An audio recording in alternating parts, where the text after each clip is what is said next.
अमर प्रणति मौलिमणि प्रवाण मुद्योतकं दलिति पापितमो वितानं सम्यक् प्रणम्य जिनिपादियुगं युगादा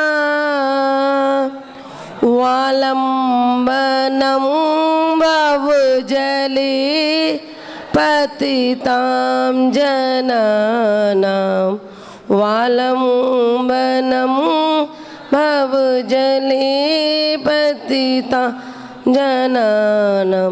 जय बोलिए देवादिश्री 1008 श्री आदिनाथ भगवान की जय। बोलिए अंतिम तीर्थेश भगवान महावीर स्वामी की जय। बोलिए संत शिरोमणि आचार्य गुरु विराग सागर जी महाराज की जय। बोलिए श्रवणाचार्य आचार्य भगवान श्री विशुद्ध सागर जी महाराज की जय। बोलिए मम दीक्षा गुरु परम पूजनीय गणेश श्रमणी आरिका 105 विवाह श्री माता जी की जय हो। परम पूज्य आरिका 105 विनय श्री माता जी की आरिका संघ की जय। तो यहाँ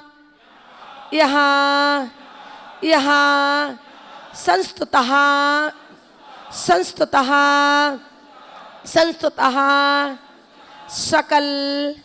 सकल वांग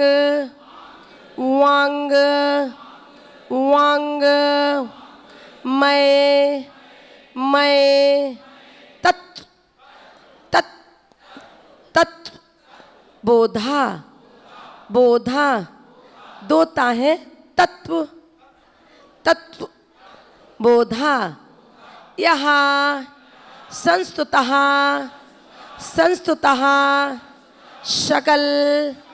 सकल वांग मैं तत्व बोधा।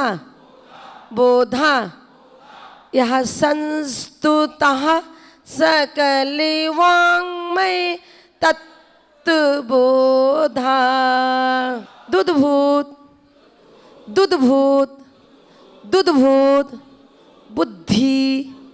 बुद्धि पटुभी सुर लोग नाथई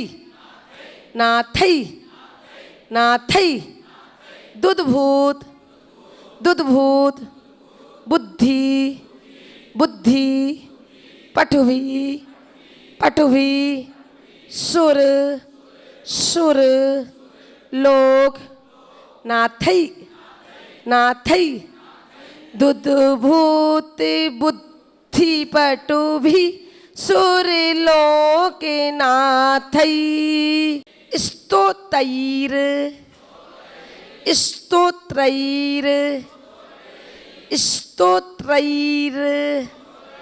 राप जगत पे जो मात्रा है ना वो इस त्रा में ऊपर रेप को लेके आना है।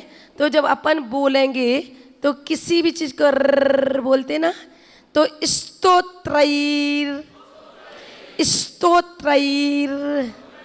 जगत त्रितय चित्त हरई रोदारई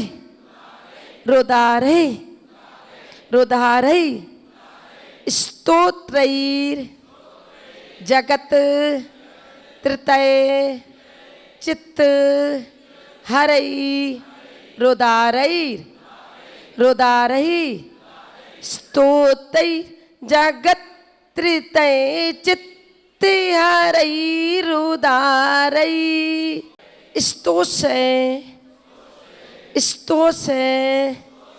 स्तोष किलहाय मपी तम प्रथमम जिनेन्द्रम स्तोष किलहाय मपीतम प्रथमम जिनेन्द्रम सबको पढ़ना आ गया। अब एक बार सुनेंगे। यहाँ संतु तहाँ सकल वांग मैं तत्बोधा दूध भूत बुद्धि पटु भी सुरलोकिनाथई स्तोतई जगत त्रितय चित्ते हरई रुदारई तो सह किलाय मपि तम प्रतिमम जिनेन्द्रम। एक सुर में एक जैसी आवाज, लेकिन किसी भी चीज़ को पढ़ के जाने के बाद रिवीजन करना पड़ता है। रोटी को पलटोगे नहीं तो जल जाएगी, और पलटते रहोगे तो सिक जाएगी, वो खाने के काम आएगी। पान के पत्ते को पलटोगे नहीं तो पानी में सड़ जाएगा, और पलटते रहोगे तो एक दिन वो मुंह में जाएगा तो मुंह को रचा देगा, और सड़ा पान खाओगे तो उल्टी कर दोगे। ऐसे ही कोई भी चीज़ अपन पढ़ते हैं तो उसको घर पे जाके पलटते रहा करो, और पलटोगे तो स्मृति में आएगा, और स्मृति में आएगा तो एक दिन कंठ में आएगा, और जब कंठ में आएगा तो एक दिन मुख से बाहर भी आएगा। कल का अपन ने पहला काव्य देखा था, उसमें आया था सर्व विघ्न विनाशक। किसी भी प्रकार का विघ्न हो, बाधा हो, भूत प्रेत की बाधा हो, किसी भी चीज़ में अंतराय आ रहा हो, तो पहले नंबर का काव्य आप पढ़ लीजिए। इसकी 108 बार ओम ह्रीम अरहम लमो ओही जनाणम की जाप कर लीजिए। आपका विघ्न, बाधा, बीमारी, दुख, संकट आपके नष्ट हो जाएंगे। फिर दूसरे काव्य में आचार्य भगवान मानतुंग महाराज ने इसी से मिला के कहा युगपत, दोनों का अर्थ एक होगा। इसमें आया ना युगपत, इस तो से कि इसमें युगम युगादा, दोनों का अर्थ एक जैसा है। और दूसरे अर्थ में आचार्य भगवान मानतुंग महाराज ने संकल्प पूर्वक, क्या करके, संकल्प पूर्वक इस स्तोत्र को लिखा था। कभी भी कोई भी कार्य करो तो संकल्प पूर्वक करना, और जब संकल्प पूर्वक कोई कार्य करते हो तो वह कार्य भी पूरा होता है। आप किसी भी ग्रंथ को पढ़िए, संकल्प पूर्वक पढ़िए, किसी भी वस्तु का त्याग करके पढ़िए तो आपका वह ग्रंथ पूरा होगा। आप किसी भी अर्जन को, किसी भी वस्तु को संकल्प पूर्वक रखिए तो वो काम पूरा होगा। आप घर में भी किसी धार्मिक कार्य को करते हैं तो संकल्प पूर्वक करिए, वह अवश्य पूर्ण होगा। इसमें आचार्य भगवान मानतुंग महाराज ने दूसरे नंबर के काव्य में संकल्प पूर्वक इस काव्य को पढ़ा और लिखा। आचार्य भगवान मानतुंग महाराज की इतनी तीक्ष्ण बुद्धि थी कि इन्होंने कारागृह में 48 काव्यों की और रचना कर दी। एक विशेषता और, हर काव्य का अर्थ भी अलग अलग है, किसी भी काव्य से इसका मिलता जुलता नहीं है। तो इसमें कहा है बुद्धि पटवी, किनकी, देवों की। बुद्धि किसकी पटवी होती है, कौन चतुर होता है, जिसका ज्ञानावरणी कर्म का बंध क्षय हो गया है, वही व्यक्ति बुद्धिमान हो सकता है। और जो बुद्धि पुण्यवानी होगा वही उसी की बुद्धि भी काम में आएगी। अगर आपकी बुद्धि पटवी नहीं है, चतुर नहीं है, तो आप कोई भी कार्य नहीं कर सकते। चाहे आप व्यापार में कहिए, व्यापार में ही बुद्धि की विशेषता कही गई है। भौंदू चंद को बैठाल दीजिए, 5 की चीज 4 में बेच दे तो काई की बुद्धि चतुर, और 5 की चीज 7 में बेच दे, 6 में बेच दे तो वह व्यक्ति बुद्धि वाला होता है, चतुर होता है। घर गृहस्थी की औरत अगर बुद्धि से गृहस्थी ना चलाए तो वो कभी जिंदगी में गृहस्थी नहीं चलाएगी, चला ही नहीं सकती। हमारे बुंदेलखंड में एक कहावत है, मन धर्या आदमी और जीव चटऊ लेडीज कभी भी कोई भी घर के काम नहीं कर सकता है। अगर मंधरिया आदमी का मतलब होता है अब ये काम हम करें कि नहीं करें, ये ज़मीन खरीदें कि नहीं करें, ये व्यापार हम करें कि नहीं करें, इसमें पैसा लगाएं कि नहीं लगाएं, वो आदमी अपने जीवन में कभी भी व्यापार में सक्सेसफुल नहीं हो सकता, क्योंकि उसकी बुद्धि चतुर नहीं है। और महिला के घर में नमकीन का डिब्बा रखा है और उसकी जीव रसना इंद्री पर कंट्रोल नहीं है, तो वो डिब्बा आज के आज में खाली कर देगी। कैसे? फिर चौके में जाएगी, फिर थोड़ा खा लेगी, फिर जाएगी, फिर खाएगी। अब रिश्तेदार आए तो प्लेट में क्या लगाएं? तो जीव चटऊ महिला और मंधरिया आदमी अपनी जिंदगी में कभी भी कुछ भी काम के लिए सक्सेसफुल नहीं कर सकता है। अब आपका प्रश्न खड़ा हो सकता है कि बुद्धि में चतुर कैसे हो सकता है? सब व्यवस्थित हैं, जैन कुल में सबने जन्म लिया है, सब जैन कुल में आए हैं, सबके माँ बाप ने सबको पढ़ाया है और सब बच्चों के साथ एक सा पैसा खर्च कराया है। आपके 2 बच्चे हैं तो आप 2 बच्चे को अच्छे स्कूल में पढ़ाना चाहते हैं कि नहीं? अच्छे से अच्छे स्कूल में डालना भी चाहते हो, अच्छे से अच्छे संस्कार भी देना चाहते हो, लेकिन उस बच्चे में संस्कार 2 में से 1 में आते हैं और 1 में नहीं आते हैं। अब आप कहिए कि बच्चे की बुद्धि ठस कैसे है, इसके भेजे में घुसता क्यों नहीं है, इसके भेजे में बैठता क्यों नहीं है? टीचर सब बच्चों को एक साथ पढ़ा रहा है, उसमें से 3 बच्चे डॉक्टर बन गए, 3 बच्चे इंजीनियर बन गए, 3 बच्चे और कहीं निकल गए, बाकी बच्चे उठकर घर चले गए। तो क्या उसमें टीचर की गलती थी कि बच्चे की गलती थी? उसमें टीचर की कोई गलती नहीं है। 300 लोगों से यहाँ पर हम पढ़ा रहे हैं, नरक का वर्णन हम समझा रहे हैं, जिसमें से 90 लोगों को समझ में आ गया और 10 लोग कहकर चले गए। किसने नरक देखा, किसने स्वर्ग देखा? क्या माता जी देखने गई थी? अब वो आदमी तो वो ही कहेगा जिसकी बुद्धि ठस है, जिसकी समझ में नहीं आया है। अगर किसी की समझ में नहीं आया है, वो भी ये बात कह के नहीं जाएगा कि स्वर्ग नरक किसने देखा।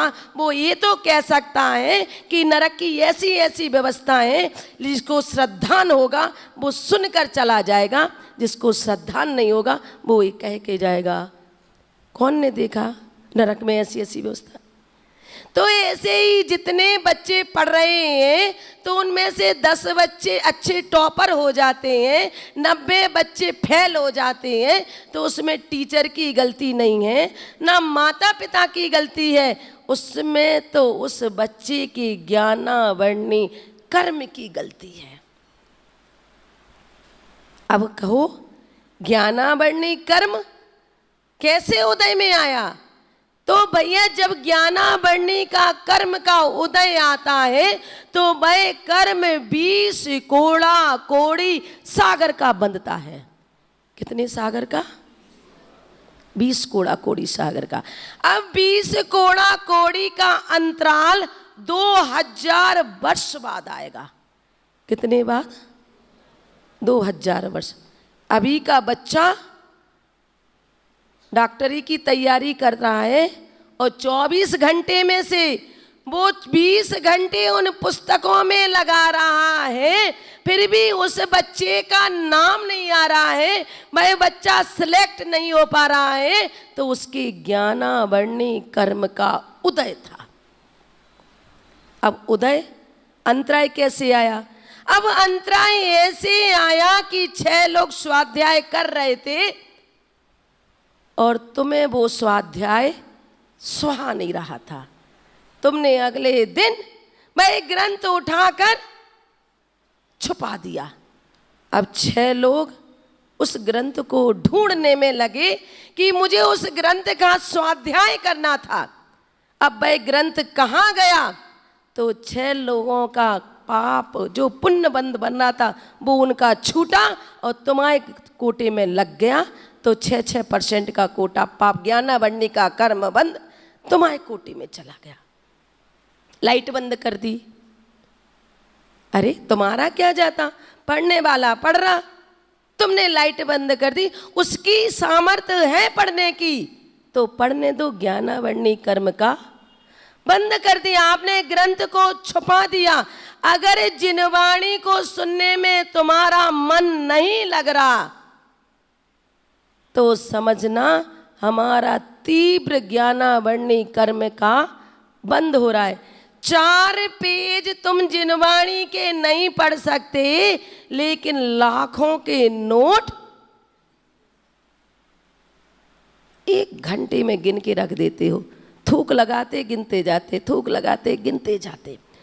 उसमें आपका कितना तीव्र मन लग रहा है, लेकिन जिनवाणी की 1 घंटा की क्लास में आपका मन नहीं लग रहा है। इसका मतलब है आपको ज्ञानावरणी कर्म का बंद हो चुका है, इसलिए आपको जिनवाणी सुनने में मन नहीं। अशुभ कर्म के उदय से जिनवाणी ना सुहाए और के ऊंगे के लड़ परे के उठ घर को जाए।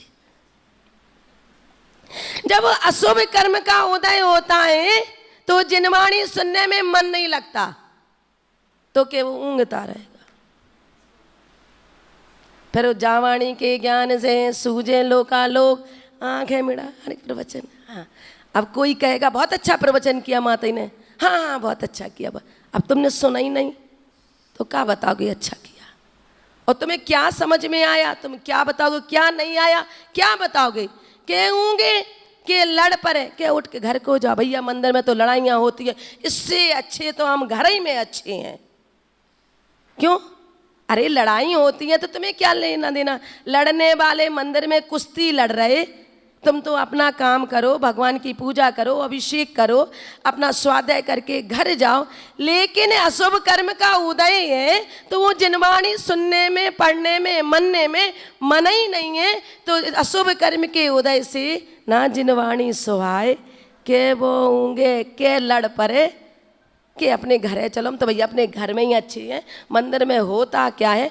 अगर धर्म की प्रभावना में उसका मन नहीं लग रहा है तो समझिए जिनवाणी का कर्म बंद बन गया है। अगर धर्म की सभा में उसको आने का घर से ही मन नहीं है तो उसका तीव्र ज्ञानावरणी कर्म का उदय हो रहा है और वो अपने कर्मों को वहीं बैठे बैठे बांध रहा है। ठस बुद्धि का आदमी होगा, अगर वो यहाँ किसी को कुछ भी समझ में नहीं आता है, अगर वो एक बात इतनी समझ में आ जाए कि हमें कुछ भी नहीं समझ में आ रहा, तो इसका मतलब उसे समझ में आ रहा। ये तो समझ में आ रहा कि हमें कुछ नहीं आ रहा समझ में। जरूरी थोड़ी है कि द्वादशांग की वाणी ही तुम पूरी द्वादशांग की जिनवाणी को ही रट लो। इतना तो समझ लो कि मुझे कुछ भी समझ में नहीं आ रहा है। जब इतना तुम्हें समझ में आ रहा है तो भैया मटका पूरा कोरा है, गीला भर नहीं पाओगे तो सीम तो उसमें लग ही जाएगी जिनवाणी की।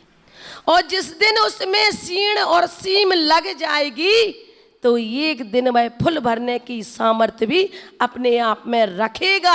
एक बार पढ़ोगे कोई बात नहीं समझ में आई, दूसरी बार पढ़ोगे कोई साधु संत आएंगे फिर भी समझ में नहीं आई, अगर तीसरी बार पढ़ोगे तो इतना तो समझ में आ जाएगा कि पृथ्वी 7 और नरक 7 होते हैं और इतनी इतनी व्यवस्थाएं होती हैं। तो यहाँ चल रहा था चतुर्बुद्धि वाले व्यक्ति कौन होते हैं? तो चतुर्बुद्धि वाले व्यक्ति वे होते हैं जिनका ज्ञानावरणी कर्म का क्षयोपशम बड़ा हुआ होता है, जिनने अगले जन्म में बड़े बड़े ग्रंथ छपवाए होंगे और साधु के कर कमलों में भेंट किए होंगे, शिविर शिक्षणों में बंटवाए होंगे, उनका ज्ञानावरणी कर्म का क्षय हुआ है। अब पढ़ाने देने वाला तो बेचारा दे दिया शिक्षण शिविर हमारी ओर से, वो भले ही नहीं आ पाया हो लेकिन 300 लोगों के हाथ में जिनवाणी गई तो 6% का पुण्य उसके घर बैठे उसने बिना पैसे का कमा लिया। तो उसका क्षयोपशम। अब लोग बात कहते हैं माता जी महाराज जी इतनी किताबें छपवाने से क्या फ़ायदा, इतनी अलमारियां भर दी माता जी, अभी सब लोग इतनी किताबें मांग रहे हैं, अभी देखना आपके जाने के बाद एक अलमारी मंदिर में एक्स्ट्रा लगवानी पड़ेगी और वो गणनियारी का विवाह श्री माता जी की तत्वाश्रुत की पुस्तक उसमें जम जाएंगी। अब क्या होगा? तो अरे भैया तुम्हारे पास सिर के बाल क्यों झड़ रहे?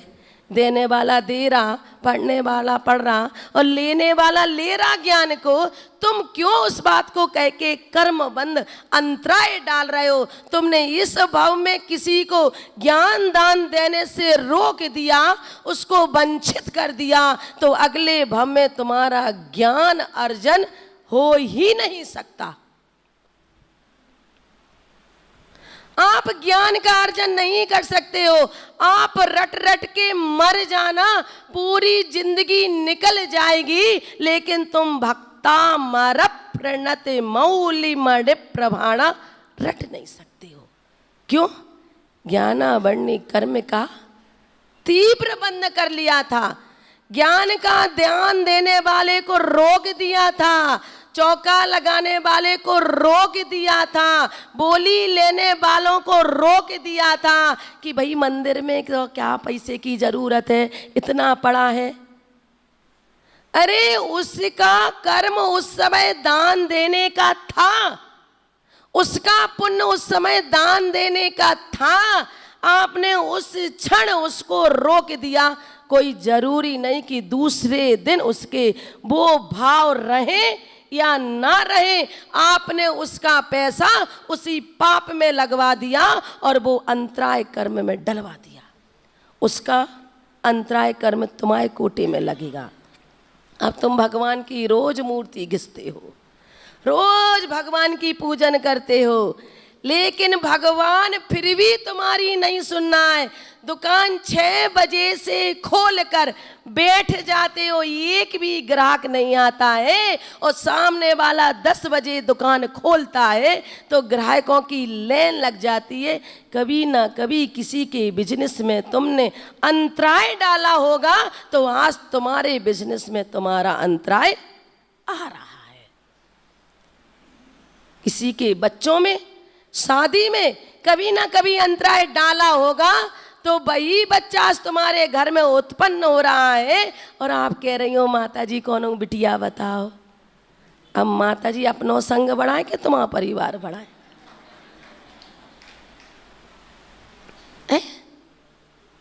कभी ना कभी किसी ना किसी चीज में अंतराय डाला होगा। अंतराय ऐसा सीए है कि वो सबका देखता है। आप यहाँ बैठे भक्तामर और तीव्र कर्म का उदय आ जाए तो को नीचे गिर पड़ो। कर्म किसी को नहीं छोड़ता, तीर्थंकरों को कर्मों ने नहीं छोड़ा, तो हम तो कौन से खेत की मूली हैं। आदिनाथ भगवान भी 6 महीने घूमते रहे। सौधर्मेंद्र ने उनके आने की पूरी व्यवस्था कर दी, भोजन की वस्त्राभूषण की व्यवस्था कर दी, और सौधर्मेंद्र ऐसा मूर्ख निकला कि जब भगवान मुद्रा लेके निकले तो वो सो गया। उनकी विधि नहीं मिलवा पाया और आदिनाथ भगवान 6 महीने तक घूमते रहे। क्यों? तीर्थंकर ने, जब वे आदि कुमार राजा की पर्याय में थे तब उनने बैलों के मुंह पर मुसीका बनवा दिया था, तो कर्म ने आदिनाथ भगवान के मुख पर मुसीका लगवा दिया। वो राजा थे और राजा का कर्तव्य था कि प्रजा का पालन करना, प्रजा के लिए सही राय दिखाना।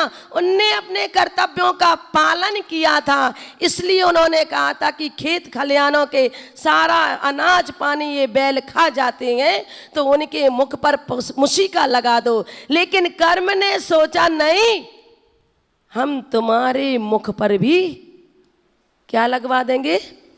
मुसी का तो आदिनाथ मुनि आदिनाथ के ऊपर भी मुसी का लग गया था। कर्म भैया किसी को नहीं छोड़ते। कर्मों की बड़ी विचित्रता है। कैसे कैसे कर्म कब कब अपने उदय में आ जाए।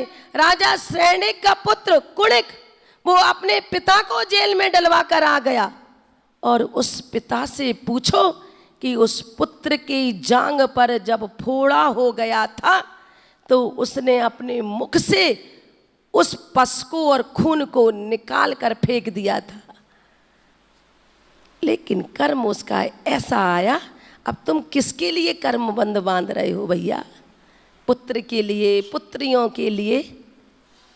अरे सब घर बसाया है तो घर के कामों को कर्तव्य मानकर चलिए, कर्तव्य से निभाइए, लेकिन उसमें लिप्त मत हो जाइए। जलते भिन्न कमल है, जैसे कीचड़ में कमल खिल रहा है, ऐसे ही ग्रस्त जीवन अगर आपने बसाया है तो जलते भिन्न कमल की तरह परिवार में रहिए।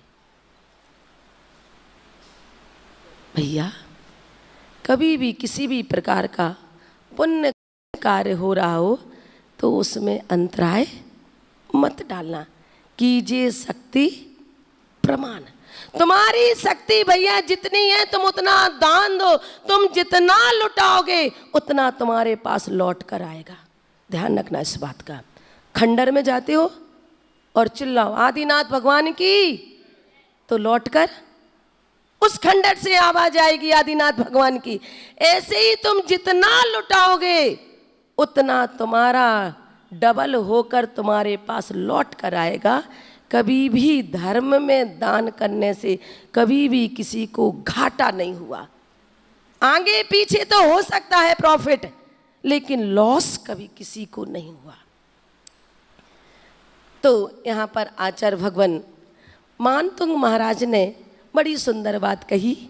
यहाँ ऋषभदेव भगवान संस्तुतः स्तुति के द्वारा किए गए। कौन, किनकी स्तुति की गई इसमें? आदिनाथ भगवान की। किनकी?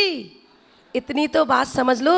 जब हम बोल रहे हैं यहाँ संस्तुता, तो यहाँ माने ऋषभदेव भगवान, संस्तुतः माने स्तुति किसकी की गई है?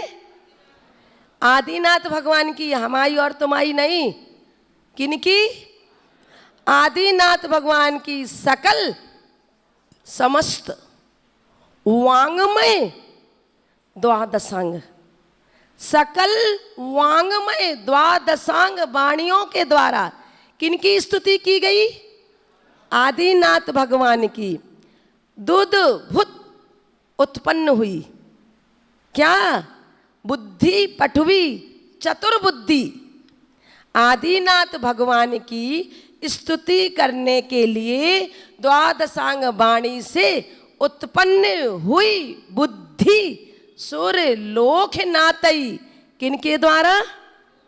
इंद्रों और देवों के द्वारा, हमारे और तुम्हारे द्वारा नहीं कि तुमने भैया 48 दिन का भक्तामर का अखंड पाठ कर लिया तो तुमने आदिनाथ भगवान की बहुत तन्मयता से स्तुति कर ली। नहीं, इंद्र देव ऊपर से स्वर्ग लोक के देवों ने अपनी बुद्धि चतुर बुद्धि से आदिनाथ भगवान की स्तुति की गई।